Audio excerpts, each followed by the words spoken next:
kids, welcome to grade 9 history class. In today's class we are going to discuss chapter number 8 which is clothing a social history and आज का जो session है वो है session number 2. Sumptuary laws and social hierarchy. In medieval Europe, dress codes were sometimes imposed upon members of different layers of society through actual laws which were spelled out in some detail.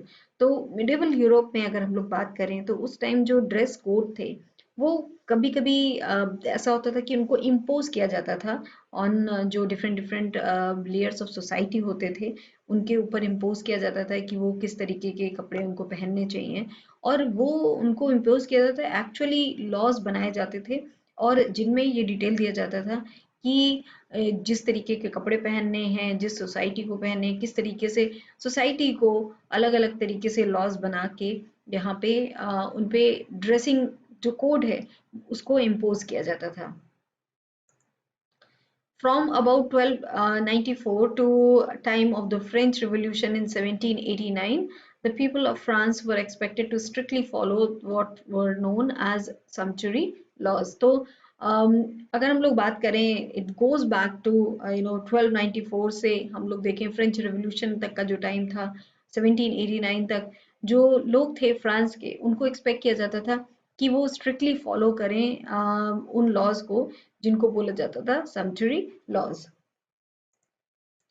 The laws tried to control the behavior of those considered social inferiors, preventing them from wearing certain clothes, consuming certain foods and beverages. Usually this referred to alcohol and hunting game in certain areas. तो जो laws बनाए जाते थे तो उसमें ना केवल clothing के बारे में लिखा जाता था द लॉज जो थे वो ऑल्सो ट्राई करते थे कि वो कंट्रोल करें बिहेवियर उन लोगों का जिनको सोशल इंफीरियर समझा जाता है और उनको प्रिवेंट करें कि वो सर्टेन क्लोथ्स वो नहीं पहन सकते हैं या किस तरीके के उनको क्लोथ्स पहनने चाहिए किस तरीके का खाना खा सकते हैं कंज्यूम कर सकते हैं food and beverages and usually इसको रेफर किया जाता था अल्कोहल से एंड ऑल्सो हंटिंग गेम जो सर्टेन एरिया में कर सकते हैं. तो इस तरीके से हम देखते हैं कि ना केवल they were trying to control the way they dress but also with the food they consumed and the games they played, so everything was being controlled और उसको करा जाता था laws बना के. In medieval France, the item of clothing a person could purchase per year was regulated, not only by income but also by social rank.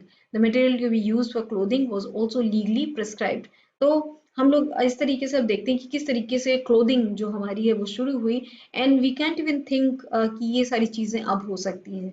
तो हम लोग if you go back in history हम लोग देखते हैं medieval France में जो item of clothing थी जो एक पर पर्सन अलाउड थी कि वो कितना परचेज कर सकते हैं वो रेगुलेटेड थी एंड वो केवल रेगुलेटेड इससे नहीं थी कि किसकी कितनी इनकम है based on income only but also by social rank.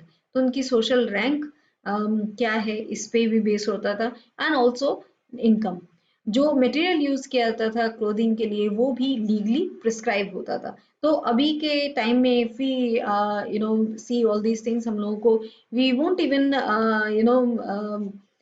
इतना हम लोगों को लगेगा कि ये सारी चीजें हो ही नहीं सकती हैं but these things were happening because जो हिस्ट्री में इफ यू गो बैक तो इस तरीके से जो क्लोथिंग में चेंजेस आए हैं देन वी कैन सी कि कहाँ से it all started and how the journey was जो क्लोथिंग अभी हम लोग देखते हैं उसके.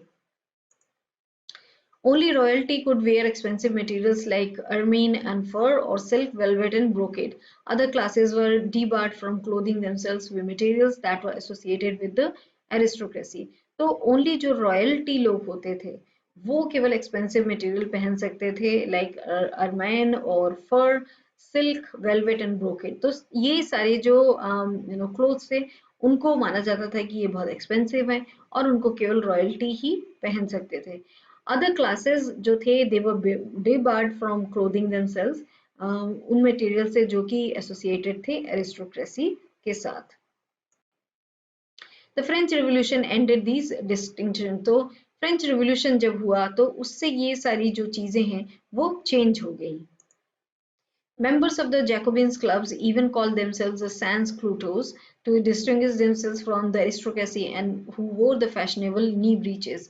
Sans cultos means those without knee breaches. तो मेंबर अगर हम लोग देखें जैकोबिन्स क्लब की, हम लोगों ने जो फ्रेंच रेवोल्यूशन का चैप्टर पढ़ा था उसमें हम लोगों ने बात की थी फ्रेंच रेवोल्यूशन की। तो उसमें जो जैकोबिन्स क्लब था, इवन जी जैकोबिन्स क्लब जो था, they even call themselves sans culottes, जिससे कि वो डिस्टिंग्विश करें अपने आप को अरिस्टोक्रेसी से, जिन जो पहनते थे फैशनेबल जो नी ब्रीचेस होते थे, उनको जो वो लोग पहनते थे, तो they wanted to differentiate from them. And since Plutos literally mean those without knee breeches, तो उसका literal जो उन्होंने meaning था उसको opposite कर दिया, and that's how they gave a name to themselves. From now on, both men and women began wearing clothing that was loose and comfortable. तो इसके बाद से men and women दोनों जो थे वो कपड़े ऐसे पहनने लगे that was loose and also comfortable clothes होते थे. The colors of France, blue, white and red became popular as they were a sign of the patriotic citizen. तो जो color था फ्रांस का blue, white, red, वो popular बना as it was a sign of जो patriotic citizen है उनका sign होता है, and that's how it became the color of France. Other political symbols too became a part of dress: the red cap of liberty, long trousers, and the revolutionary cockade print onto a hat. The simplicity of clothing was meant to express the idea of equality. तो other जो political symbols थे वो also part of dress बन गए.